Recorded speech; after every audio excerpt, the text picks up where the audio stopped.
Hello everyone, today I will talk about gerunds and infinitives. Let's start with the gerund. The gerund is non-personal of the form of the verb that indicates an action in progress simultaneous with or prior to another. The function of gerunds. Gerunds can function in a sentence as subject, direct object, or as a subject complement. They can also act as an object or of a preposition. Gerunds structure. Gerunds consist of a base form with the ing termination, but pay attention to the construction of the gerunds of some verbs. Verbs that end in E, drop the E, and add the ing termination. For example, practice, practicing, vote, voting. If the verb is consonant, vowel, consonant, we double the last consonant and we add the ing termination. For example, cut, cutting, run, running. And now I will explain of cases of gerunds. Let's start with the number one, that is gerunds as subject. The gerunds is the one who performs the main action. For example, in a sentence is reading helps you learn new things, or swimming is good for you health. In both cases, reading and swimming is the subject. The number two is gerunds as direct object. It comes after center verbs. For example, I enjoy listening to music, or she avoid eating junk food. In the first sentence, I ask, what do I enjoy? And in the second sentence, I ask, what does she avoid? The number three is gerunds as object of preposition. We use after preposition like in, at, of, on, and others. For example, she is interested in learning languages, or they talked about going on vacation.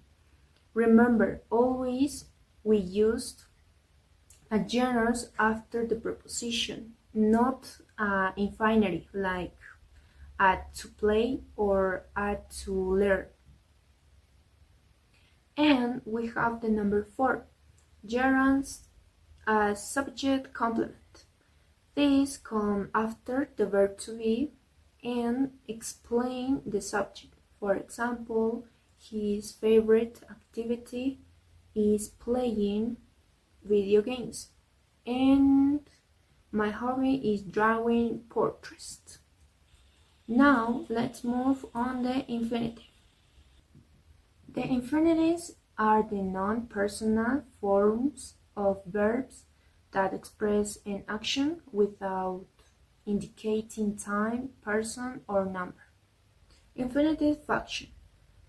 Infinitives can function in a sentence as subject, direct object, subject complement, adjectives, or a verb.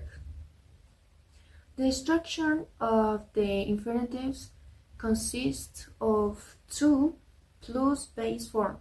For example, to play, to love, to learn, and others. And again, I will explain each case of the infinitives to you. The number one is infinitive as subject. The infinitive is the subject of the sentences. For example, to study every day is important, or to exercise regularly improves your health. The number two is infinitive as direct object. It comes after centered verbs. For example, I want to eat something, or he decided to travel alone. The number 3 is infinitive as subject complement.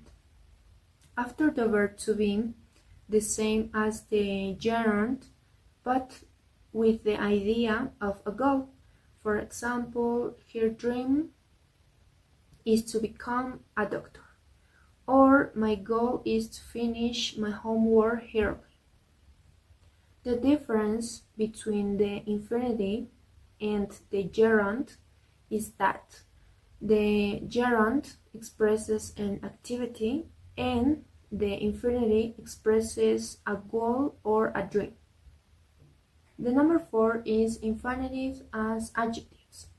This describes a noun. For example, I have a lot of homework to do, or she found a place to relax. The number 5 is infinitive as adverbs. Explain why you do something.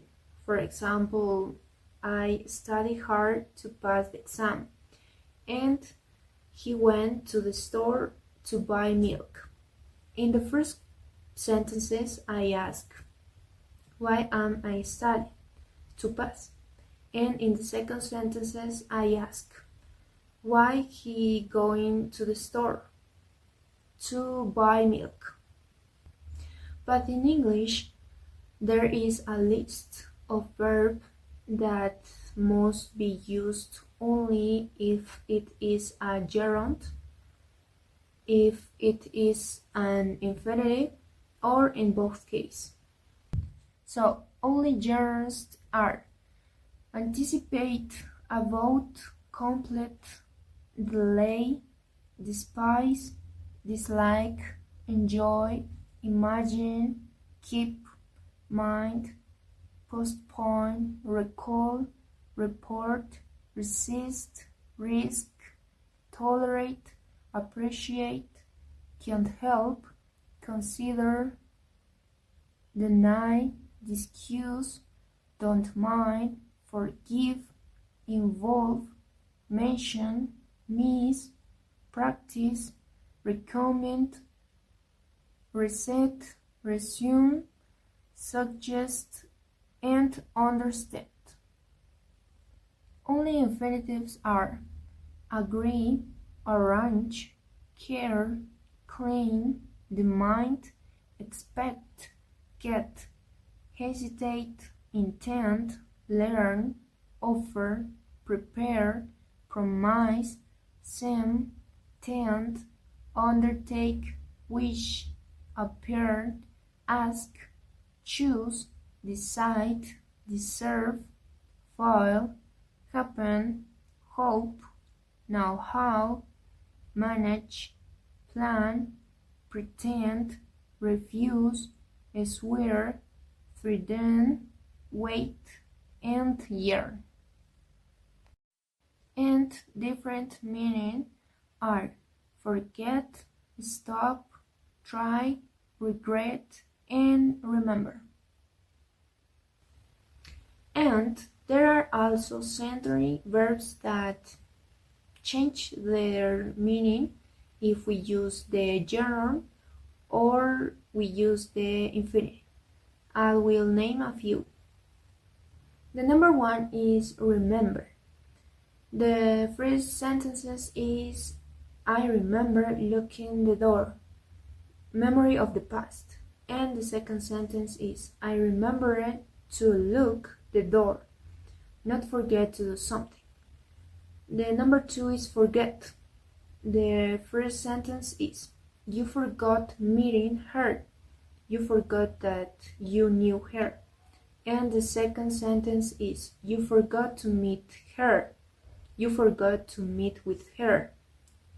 The number 3 is try. She tried using a different method. She tried a method. And the second sentence is she tried to use a different method. She tried to use it, but we don't know if she succeeded.